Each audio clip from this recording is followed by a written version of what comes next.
you try it? No, I'm just smelling it. Oh, just drink it through your nose. I'm snorting it through my Snorting? That might be the ideal way to do this. We'll do like little liquid lines on the table. That's how they serve it at the cellar. They just bring you a little.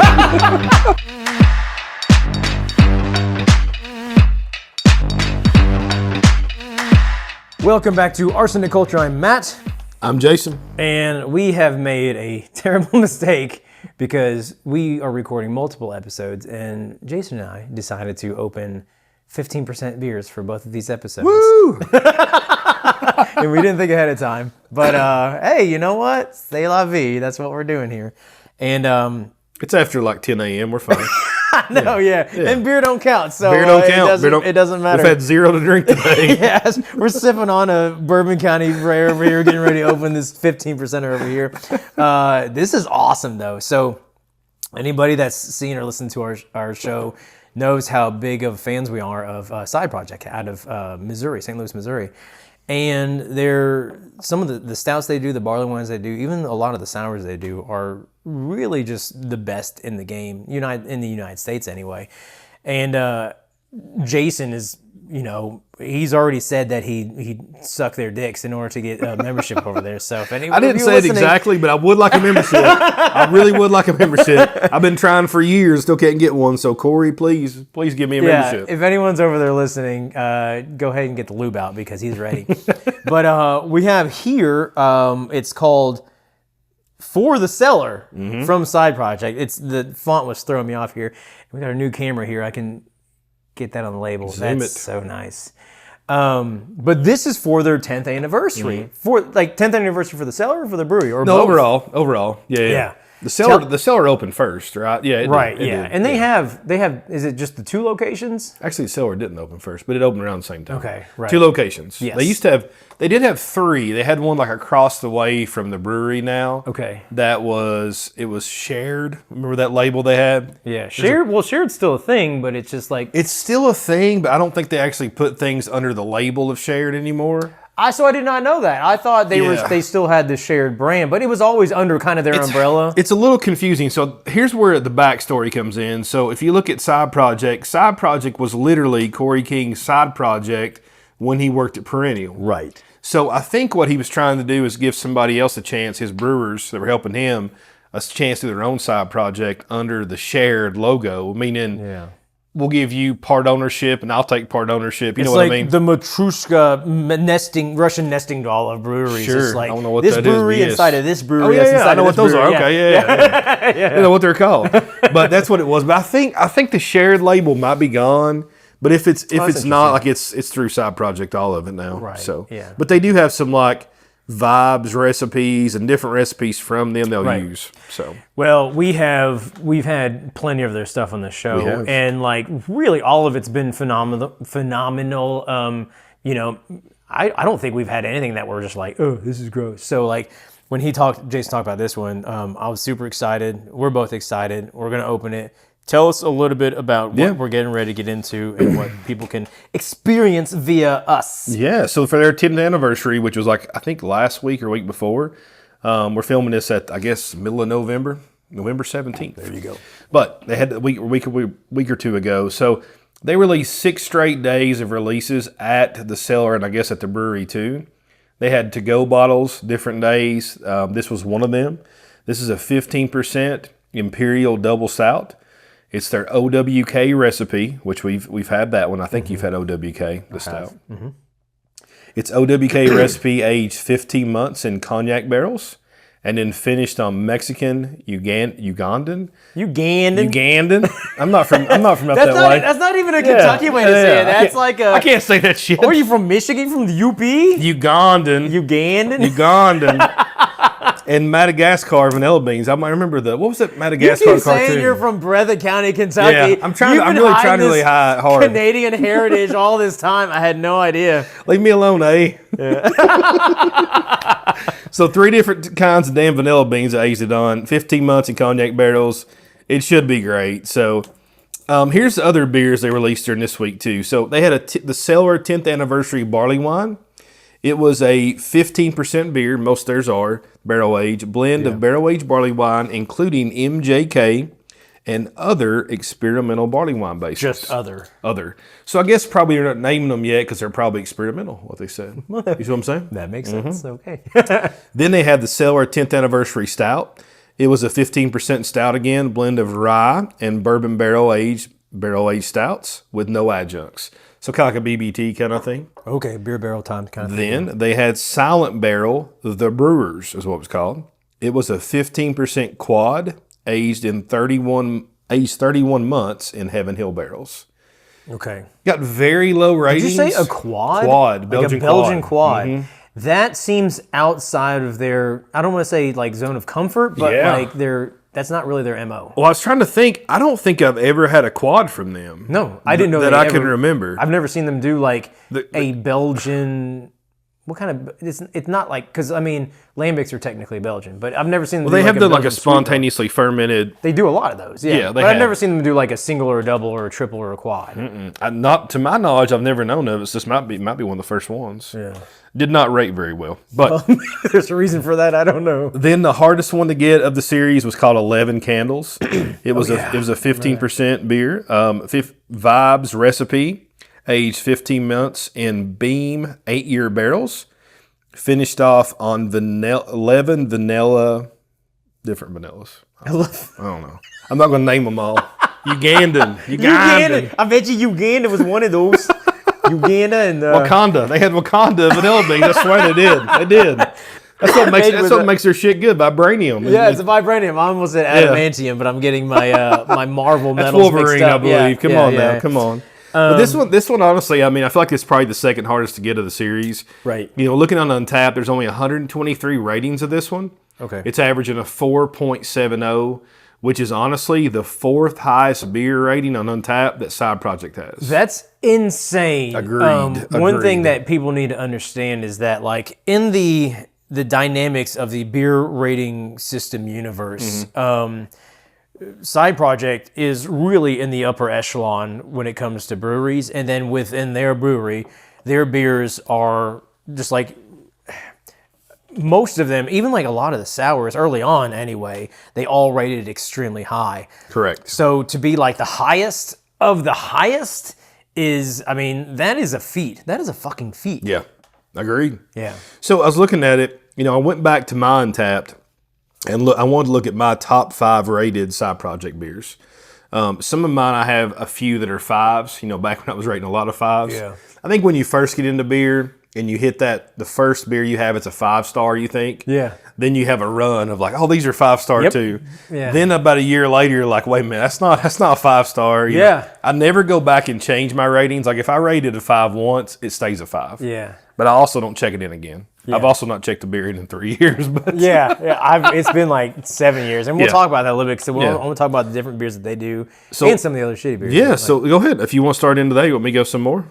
Yeah, no, keep going with what you're doing. And I want to go into my favorites that I've had from Side Project. In no certain order, but I'm going to give you number 1.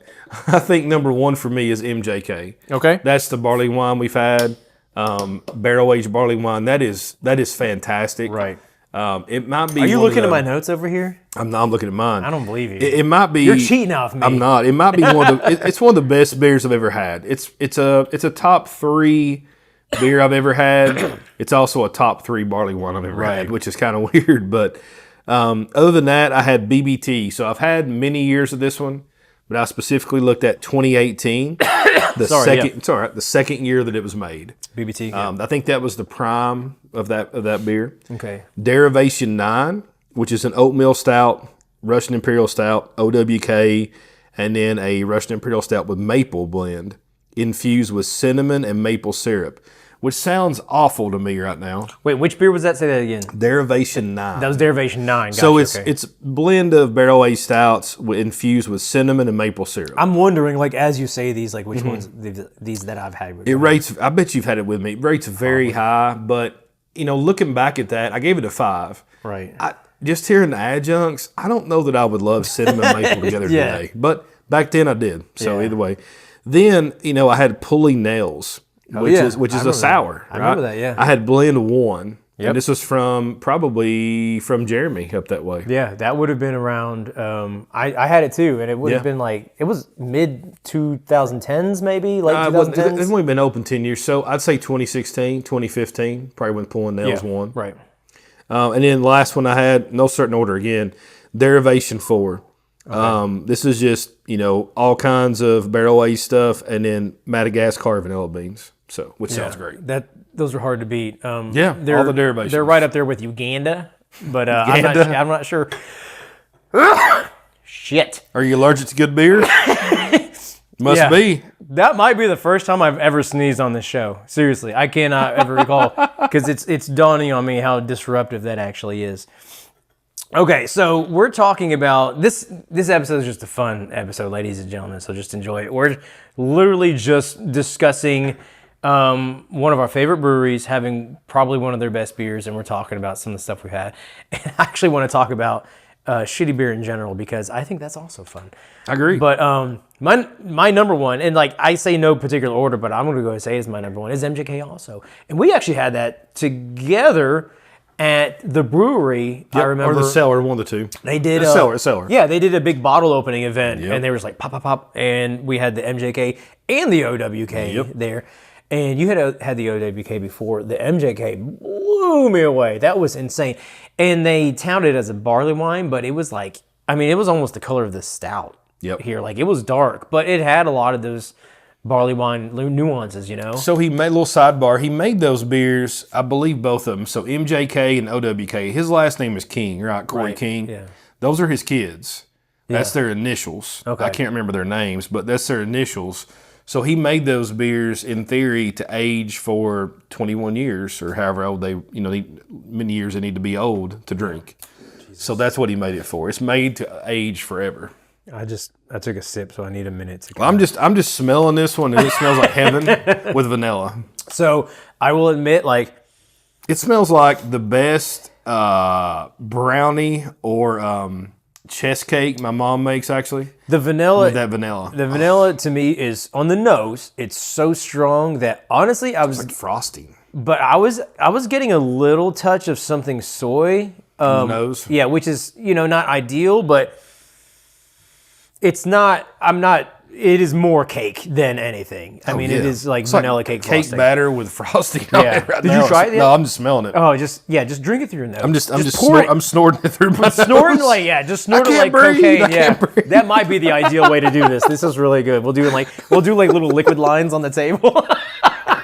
That's how they serve it at the cellar. They just bring you a little. You got to pull out your own bills. I'm going to give you one of Pierre's fake $100 bills, and we'll roll it up. It says money talks. Bring a little gold on it, like you drop it down. You're good. We'll just leave gold dust all over the table. A little Salt Bay coming down. Yeah, they're That's like, way to go. was there a fucking bachelor party over here? I don't understand what's going on. I don't know. My underwear's over there. Oh, that's awesome. So MJK is my number one. I was looking up the MJK, and what I saw said it was 20% alcohol. Yeah, that's probably right. Is that about right? Yeah. Because I know you said most of their stuff is 15, but Most of their barrel aged stuff's 15, BBT, stuff like that. But I bet OWK is probably up there too. I bet it's 18 plus. I think so too. Yeah. You know what's funny is in my top 5 list, I actually didn't have OWK on here. It was great. I didn't either. But MJK was just that was, so I talk about my favorite beer there. That's one of my favorite of all time. That Correct. 100%. Amazing. I would drink that every time. I can't think of one beer. If I sat down and somebody brought me MJK and a list of something else, I don't know that there's one beer I'd choose over that every time. Just bring me MJK. I agree. Yeah. So give us a membership. Give us a membership. Yeah, like I said, he's ready. Please, lube up. please. So the rest of these are kind of in order, not really, but I had continuance on there. Fantastic. I'm not really going to split between batches necessarily, but No. continuance is amazing. Yep. We did an episode years ago back with our good buddy Jeff Rice, back when he was on the show. And I remember the episode was It was titled, the beer that broke him. The beer that broke Jeff, yeah, because he'd always been the cynical one of arsenic culture back when we had our name differences, our different name. And that was the one episode. He was like, all right, guys, let's get serious. This is absolutely amazing. I don't think he could even talk. Yeah. It was like that one time over at the beer fest in Nashville. But Yeah, that was an astounding beer. We did that on the Fantastic. show too. So And remember, we were up there at the cellar. Corey came out and said, "This is one of his." We asked him, Yeah. "What's your favorite on draft?" He goes, "Well, this is one of my favorite beers I make." Brought us a bottle out. We opened it. Remember that? you're talking about the sour. No. He continuous too though. He told us on the menu. He said, "This is my favorite one." Okay. We ordered it. They brought it out. He got a pour with us too. That's right. Then he brought us. And then the he brought the sour. sour. Like, I remember him like having the sour with him. But he That loves was really continuance cool. as well. Yeah, so. that was awesome. So, and that one is just like a strong ale blend. It's Yep. got stouts and barley wines, a little bit of everything, Correct. which I think is fun. You know, And each number of continuance is different. So Yeah. a little bit different. yeah, it's just like a different blend. So that one's really good. Double derivation. So this one, I put this on here because I do remember it being good. But this was okay. My check-in was in July 15th of 2016. Okay. And I think this was back when we did that huge. You bottle might have share. been the top 100. I wasn't at that one, I bet. No, you weren't. And this was like He a said huge that with a bottle lot share. of conviction, didn't he? I wasn't there. Yeah, you definitely weren't there. But we had like 100 people over at our buddy Jeremy's house, but we went to the brewery first. And they were pulling out, Corey was pulling out these bottles, and he brought out a double derivation. And I was kind of caught up in the moment. You know what I mean? Oh, yeah, it's been like there, been there. the brewer comes out with his thing, and like he's experiencing it with you. That's a 0.5 bump right It there. is. It always every is. Yeah, time. a Every lot of time. times Yep. It is about the experience, and that made the experience that much better. And the thing is, that is a stout, 2 years willet aged, 3 months in port barrels, non-adjuncted from what I could see, but it was still fantastic. So I put it on there, and I remember it being great, but I still think there was like a little bit of like the moment in there, you know, where I was just kind of like, oh, this is. I don't think you can separate that though. I mean, you have to be in the moment, right? Yeah. Like, I mean, I would do the same every Shit. time. Honestly, a lot of the shit we do here, it's like I want to try things because of the experience, not necessarily this moment, but just like for what they try to embody. You know, Yep. that is part of the fun of it. You know, Totally agree. And if you Totally disagree, agree. like I think you're lying to yourself, honestly. So that was great. BBT, the first one that we had, classic. fantastic. That was amazing. And then the first time I tried fuzzy. That was a good one. That was a their damn good one. peach. Was it peach? Yeah, white I think peaches it was and peach. French oak fooders. Yeah. Yeah, and I remember the first time I tried that, I was like, I don't think a sour could ever get better than this. I agree. I think I was at Aaron's house when we first had that. I think maybe Bradford brought it, or maybe it was Jeremy was in town. But I remember trading for a couple bottles of that. I was so excited. The only thing I would say that's happened, maybe my palate's changed, I'm sure, but their beers got more sour. You know, as you go on, it was I think they did. it was tough. Like some of their stuff, and you know, I understand it. I'm not like bashing them. I think everybody's has. I think Casey, which I used to be a member at, Colorado, yeah. they got very, very sour as they went along with those fruit. It was too much, yeah. Now the grape ones, I always felt like were less acidic, but the stone fruit, like the cherries and the apricots and the peaches, like those were always very tart Just to me. saying stone fruit sounds Yeah, sour. it like makes my eyebrow It twitch does, a little like the bit. back Yeah, of my jaw is like, starting to like shit, seize. yeah. No, I agree with you. I still They have were a lot of, fantastic. The first few I've had though, fantastic. yeah, and I wonder if that's our fault. I don't mean me and you, Maybe. but like the consumer, because in America, it's like we want to push the envelope to make it more and more extreme. And it's like, and I want to talk about more of that in a second here, but it's just like sour beers just got really stupid sour. Yeah. It was undrinkable. A lot of the stuff was. You know, and I've actually, you know, I'm older now. Of course, my heartburn's kicking in. You know, but I was down in Atlanta. I say that as my acid reflux Yeah, is you're like like, kicking in my makeup in. I was in Atlanta this week actually to watch UK play Duke, and got to spend some time with some Oh, friends. hey, did you know that we won that game? We did win that game. Duke lost. If you know, just go to the Duke website. lost, yeah. Did Duke Yeah. win? It's I'm a no. sorry, It's John a no. Shire, but we won. I'm very sorry. I'm so sorry. But I was down there with some friends. So Jason and Seth, and then Seth's brother Heath has the lambic cellar of most people be envious of. Oh, really? He breaks out at Armand and Gaston like Nice. 2014 or something, and cracked that open with us. And you know, most times we open sours now or lambics, I'll get a pour, but I'm not going back for seconds. I think I went back for thirds on this. Really? One. I'm drinking the dregs. Like, Yeah. that's everything I want. This stuff soft. that's all like powder white on the bottom. That's right. But even that most tart pour from the bottom of that bottle Yeah. that's 10 years old is still not American wild tart. You know what I mean? Oh, So yeah. I love that. And that's what I think Fuzzy was, those first few ones they did. I agree. It was just great with just that fruit coming through. It wasn't acidic. It wasn't too acidic. There was something about the way they layered that fruit into it that just, it complemented it so well. It wasn't like, it had this crazy, weird, fucking perfect balance of like a little bit of, sweet is not even the word. Yep. It was just, it just tasted like you were eating a fresh peach off a tree with a little bit of sting from that sour. It's like if you bite into a peach or an orange, you get that little like mist. Yeah, like that's what I felt like it was. I felt like I could. I could feel drink it and fill it on my face. I can feel it now, like it's back in my face. yeah. And that was the first batch. They've always been great. I feel like they changed a little bit, but I mean, maybe again, the yeast strains maybe it's changed. me. I don't know. Maybe whatever they're using that culture changed. I don't know. What do you think about this beer that we're drinking here? This For The Cellar stout. It's awful. Yeah, this is gross. Can I have your pour? We're gonna dump it out, and that's the end of the episode. No, I mean, man, this is a perfect balance of vanilla with that. I mean, on the nose, you think it's going to be a vanilla bomb. Yeah. It definitely vanilla forward, but it's fantastic. The cognac really, I mean, it makes it just a little bit sweeter to me. Yeah. It shines through a lot. I think a lot of times if you use vanilla without something else coming through there, it makes it almost cloying. Mm-hmm. This does not have that. Vanilla's hard.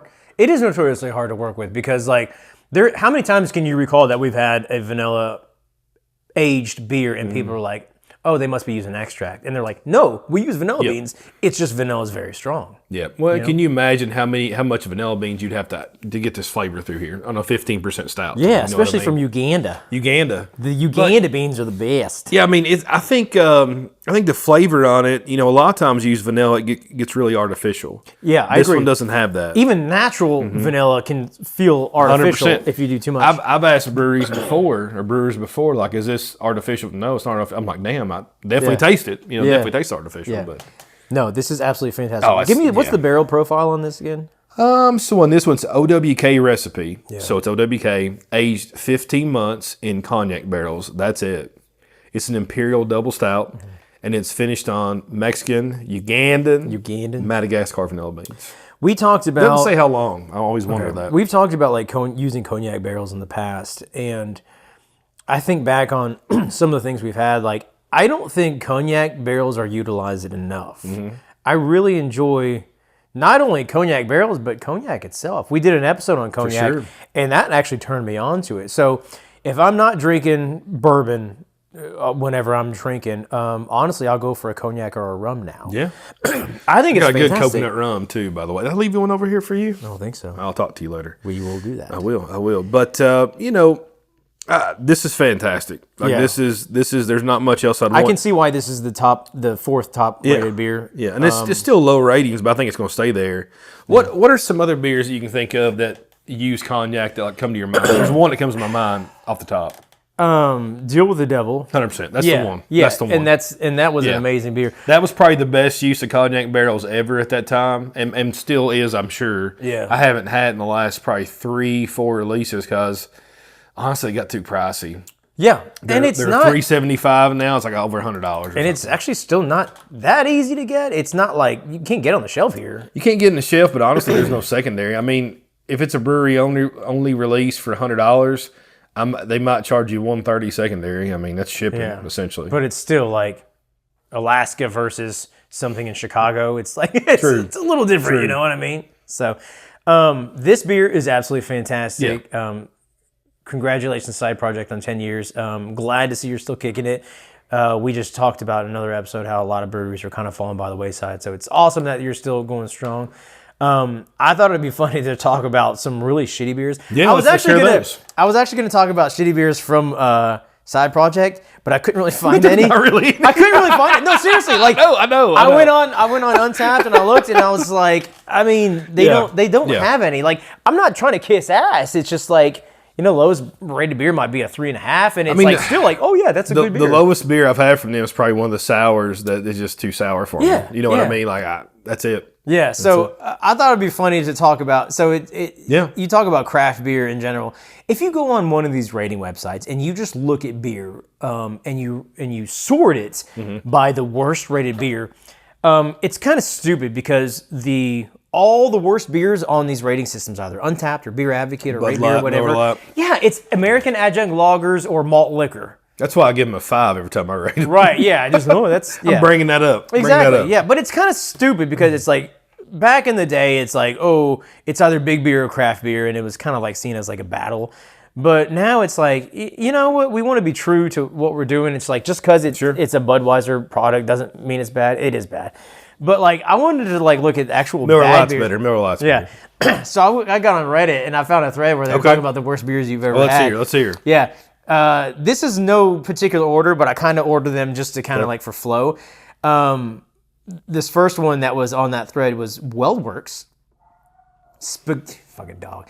Is Weldworks Spaghetti Goza. Oh, God. And I thought this was funny because we just had Brandon Flown on from Ethereal. We did a couple episodes over there. And remember I was telling him, I was like, dude, you got to do a tomato goza. I do. And he was like, oh, I don't think that'd be pretty good. I was like, I think it might kill.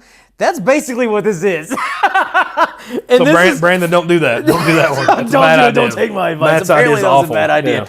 Weldworks is out of Colorado. Where in Colorado are they? Greeley, I believe. Okay. I think. And they actually do really great beers. They do a lot of high gravity stuff. They've had some infection issues too, though. Yeah. When they did Bama, barrel aged Mexican achromatic, I was out there for the first release of my beer group. I think it was during FOBAB. We bought cases upon cases. I would say half the beers we have were infected. Now they did make it right, but still, but still, something was in this. I think shit maybe happens. the cinnamon. I don't know. But they're known for doing really good beer. So They do fantastic stuff. That was just one off. yeah. So this one, the Weldworks Spaghetti Goza, is a 4.8% Goza. Goza is a sour. It's kind of like salt and sour. This rates an average of 3.51 out of 5, which is actually reasonably high for something That's not bad. sounds horrible. But it's a kettle sour with salt, tomato puree, fresh tomatoes, basil, and oregano. So they made it like a pizza. Do you remember that Mamma Mia beer that was like everybody loved to hate? Yep. Which I never had one. It sounds a lot like that. But I was reading some of the reviews, and this was in that thread on the Reddit. This was like the #1 voted response. And they're like, yeah, that beer was absolute garbage. Which I never even heard of it. I haven't Did you hear either. of it? No. Yeah. What's it called one more time? Spaghetti? Weldworks Spaghetti Goza. Never heard of it. Yeah. Remember Spaghetti Western? There was like I do. That's and that was I Prairie collab with somebody. Somebody out of Europe, yeah. The second one is pretty funny. Remember The Brewery out of California? Oh, yeah. Breury. They made a beer called Thai Cow. Taiko. So let me guess what it is. A milk stout with Thai something. Okay. Thai chilies. You're kind of close. So this is an 8% beer. I couldn't even really discern the style. It averaged a 2.85 out of 5. Okay. Are you ready for this? I'm ready. Okay. I'm ready. I can't read. This is the description from Untapped. It's a flat beer with coconut milk, simple syrup served over ice. Oh, God. So, okay, what they were trying to do, this is what I read. It was intended to complement a new nearby Thai restaurant, and it was supposed to be reminiscent of Thai iced tea. They brewed a flat beer on purpose. And then when you ordered it, they mixed it with coconut milk. God. And they put it over ice. One of the That comments, sounds awful. somebody chimed up. One of the comments was the GM from the brewery at the time. And he said it tasted and smelled like vomit and looked like nuclear waste. I saw pictures of it and it was bright orange. It was the most fucked up shit I've ever seen. 2.85 out of 5. That was hilarious. My third one on here. You ready for this? I'm ready. Bo and Luke with lavender and elderflower. Holy shit. You remember Bo and Luke? Regretfully so, yes. Yeah, Bo and Luke is from Against the Grain out of Louisville. The first time they came out with this stout, it was a smoked stout. This was actually one of the most renowned stouts in the It was a collab United with States. DeMolin the first time. Yeah, it was out of Europe. Yeah. This was one of the most renowned high gravity stouts in the United States. Correct. And then they got crazy. And then it didn't have much smoke that first time either. No, but then they started doing variants. And crazily, before you and I hung out, I saw you there. And we went separate. I'm hard to miss. I'm very pretty. Yeah, and we were standing in line, And motherfucker got drunk, and he was like trying to separate lines and bring them back together. Yep. And that release was actually, they had some good variants, but then they started doing like rose hips. They did radishes. Radishes? Like, what the hell? So this one was lavender and elderflower. One of the reviewers said it tasted like smoked shampoo. Yeah, I could see that. Yeah, for sure. I could totally That's see actually that. probably a good complimentary comment. Yeah, there. that one was 3.61 out of 5. And that was a 13% That's stout. too high. Smoked shampoo. Yeah, that probably is too high. Number 4 is actually a combination of 2 beers. I know you remember this. Stone, Crime, and Punishment. Oh, yeah. Yeah, so this is getting into the pepper beer territory. There was a period where everybody was making these pepper beers because I guess it was trendy. And it's like all the beer nerds were like, oh, I'm a beer nerd, so I'm going to be okay with this. But everybody fucking hated it. It was awful. Yeah. Both were awful. Each one was just like a blend of beers aged in bourbon barrels. And then like they just put a shitload of like serrano, jalapeno, and other peppers in there. But yeah, notoriously, like everybody I knew that had it said it just like tastes like garbage. It was. I've had some pepper beers before, and I've had some that are okay, but this one was over the top. If you've not had, like, it was dominated. It was pepper. You're drinking pepper with a little bit of stout. Yeah. You know what I mean? Like, that's it. And they released a 3rd beer in that series. It was called Southern Charred, and it was actually pretty good. I think I remember that one. It was no pepper. It was just Okay. like a barrel-aged blend of Okay. like strong ale, and I actually liked it. So, and then this last one. This is one of my favorites. Did you ever have the Twisted Pine Ghostface Killer? No. It's a 2.86 out of 5 overall, 5.2% pepper beer. It's got serrano, jalapeno, habanero, Fresno pepper, Anaheim peppers, and there's something else I didn't even see on there. I've actually had it, and my review said it tasted like death. I read some other reviews, and they said that one beer ruined their entire day. Yeah. Like, it was like everything you had the afterwards. Malort of beers. That's what it is. It was like so hot and spicy that just like you couldn't eat anything else after there. So pepper beers, I feel like, are the stain on craft beer that won't come out. Yeah. I don't think anybody's making them anymore. No, for good reason. Thank God. Yeah, they were fucking horrible. I'm trying to think of mine. I don't have a top 5 list off the top of my head, but I have one. That was Upland Kiwi Sour. I'll never forget that. I'll never forget that share at Aaron's house. We probably had 100 people plus. Yeah. And it was me, Aaron, and Kyler at the bar pouring. And we're pouring for 100 people. So we're like, thinking about how to, pour like a quarter ounce, Oh, yeah. So we're pouring that one, and it comes back to me. We passed it on down. It comes back with like, half the quarter of the bottle. So I'm like, well, shit, I'm not even having this shit. I'm going to get a little more. Yeah. Pour it up. Everybody's looking at me like, look, what the hell is it? Look at this guy. Look at this guy. Oh, my God. It ruined my night. Yeah, that was awful. That was that coined the term enamel ripper. Yes. It's like peel the enamel out of your Yeah, I'm teeth pretty sure I because need to go to it the was dentist the next day. It was bad, dude. I feel like I still need to go to the dentist now just for me and kiwi. My teeth are chattering. Upland sours, yeah. I don't know, man. I'm glad you brought this beer over. This is amazing. Not a bad beer. I mean, cost on this one we're probably looking at, I don't know. So I actually got this from a group I'm in, just a beer group and stuff. Sent it to me for essentially just some shipping money, but I would say this one's probably like $40-$50 at the brewery, probably 40. That's one of $3.75, but all I'd buy it day, again. every day, Yeah. all day, every day. Secondary wise, I think it's about 110. So if you equate that to a 750, so $220 for a bottle. Honestly, when BBT was at its prime, you're over $400 or $500. So Right. I mean, $220 for this one, I'd probably hesitate, but For most beers, I would. But yeah, for $750, for 110 on this one, I still hesitate, but for cost or say $80 or under, I'd buy this beer again for sure. This is definitely, though, like you got 5 buddies, 4 buddies, 3 buddies even. yeah. Just split it and just do it. Or if you got 2 of us and it's our second 15% of the last hour, we'll just keep drinking. We're just going to keep going. So I'm actually impressed I still have words that come out. I know, yeah. I can't tell how much I'm slurring my speech, but we'll find out in post. Ugandan vanilla beans. Uganda. All right.